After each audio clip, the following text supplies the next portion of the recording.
Criminal Mambo, bailando en el Titanic.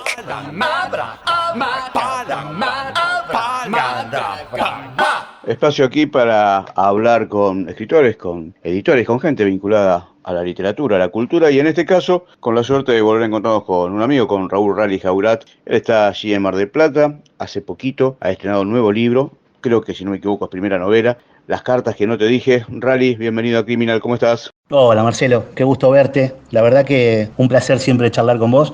Lo hemos hecho en estudios de radio, en bares, y en esta oportunidad para charlar de mi primera novela. Es el cuarto libro, pero primera historia de aliento largo, diría yo. Sí, recuerdo libros anteriores tuyos y creo que este es el segundo que sacás por Bien del Sauce, la editorial que maneja el queridísimo Camilo Sánchez. Confirmame de esto y bueno, decime un poquito a la gente qué nos vamos a encontrar con esta novela epistolar por momentos, pero a la vez con alguna serie de detalles que vamos a ir charlando.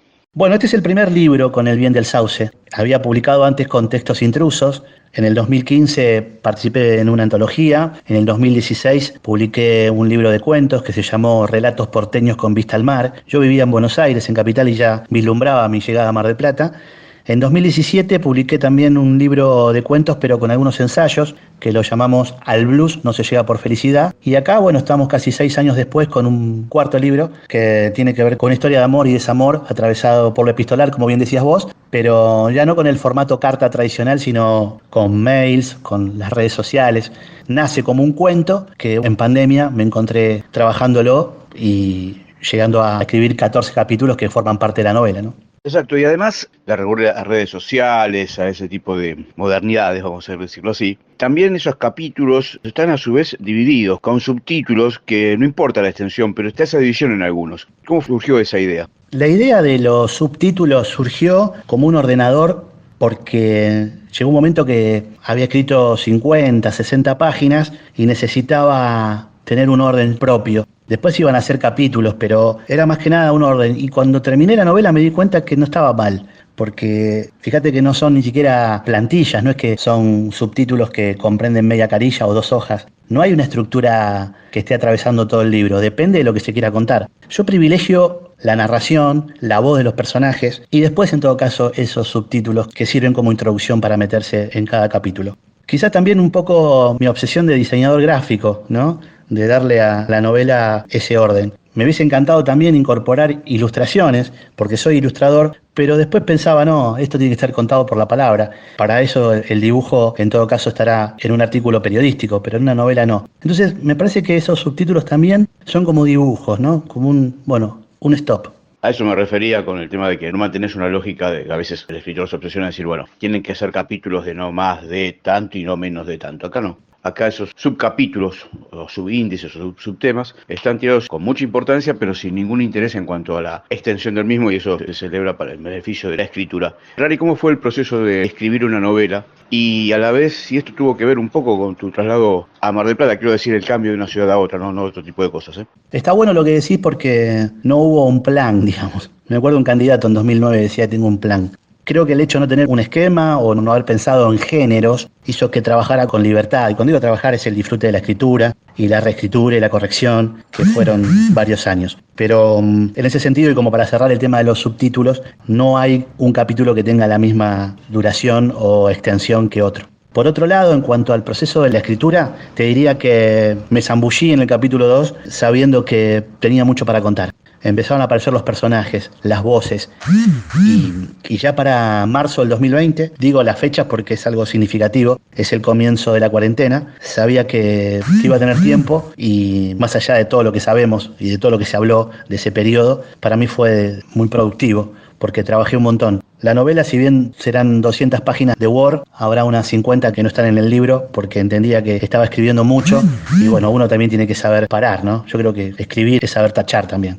Y respondiendo puntualmente a cómo fue el proceso, te diría de mucho disfrute y a medida que iba trabajando sobre cada uno de los capítulos, los iba corrigiendo en paralelo con Camilo Sánchez, lo íbamos viendo juntos y eso fue para mí también vital porque teníamos encuentros quincenales, semanales o mensuales y eso también me motivaba a mí para continuar con esta historia. Destacás ahí la presencia de Camilo Sánchez, uno de los grandes escritores de este país, un tipo muy generoso. Me tomo estos segundos para hablar de él, justamente quien sigue adelante de Bien del Sauce, y creo yo que hace honor a la profesión de editor. Estamos en un país con muchas editoriales, por suerte, y a veces no hay esa misma cantidad de editores capacitados. Esto ocurre por cuenta mía. Pero me interesa esto, el punto de vista de Camilo, es decir, cómo fue ese laburo con él. Puntilloso, más bien fueron sobre temas de actitudes de los personajes, bueno, lo que tiene que ver justamente con el proceso de creación, corrección y reescritura. Finalmente, si hubo reescrituras importantes o simplemente fueron correcciones.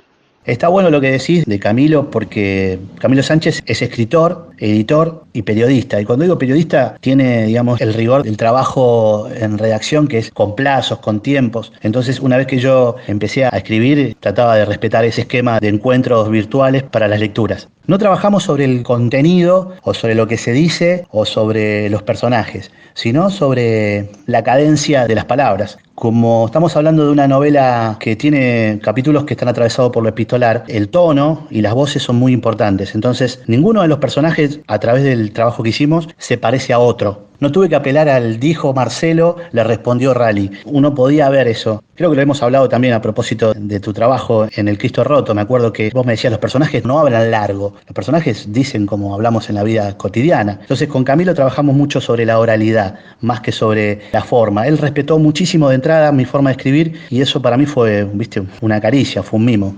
Es un gran trabajo sin duda, Rally, está muy bien logrado. Las distintas voces, como las de Mauro Hamilton, que es, digamos, quien nos lleva de la mano a través de la novela. Contanos dónde se puede conseguir el libro. Le recordamos a la gente que es Las cartas que no te dije. Están escuchando ustedes la voz de Rally Jaulat. Está editado por El Bien del Sauce. Rally, ¿dónde podemos conseguirlo? Bueno, muchas gracias, Marcelo. Sí, la verdad que Mauro Hamilton, que es este periodista que lleva adelante la novela, tiene su propia voz y después aparecen otros que irán descubriendo quienes lean la novela. En cuanto a los ejemplares, pueden ingresar a la página del Bien del Sauce. El Bien del Sauce edita y allí van a poder reservar su ejemplar. O bien también me pueden escribir a mí a mis redes sociales. Yo soy Rally Aurat. Rally con Y, Aurat con H y T final. Rally, dos últimas preguntas. Los tiempos pasan, pero nosotros seguimos con las mismas curiosidades. La primera de ellas, queremos conocer tu puteada favorita. Buenísimo. No me acuerdo que contesté en algún momento cuando fui al estudio hace muchos años y ahora me sale más largo, ¿viste? Porque ya no manejo. Y en lugar de el tránsito era donde yo puteaba más. Y ahora es como hay un lamento, es decir, la puta madre que me parió, ¿cómo se me, viste? Como que me sale más largo. Así que sería la puta madre que me parió. Pero bueno, perdón que no me deconstruyo al momento de putear. Está muy bien, la sinceridad ante todo. Y la última de las preguntas, llega el momento desafortunado, te toca ir al infierno. Acá en Criminal Mambo nos gustaría saber qué te gustaría que te diga el diablo cuando llega ese momento.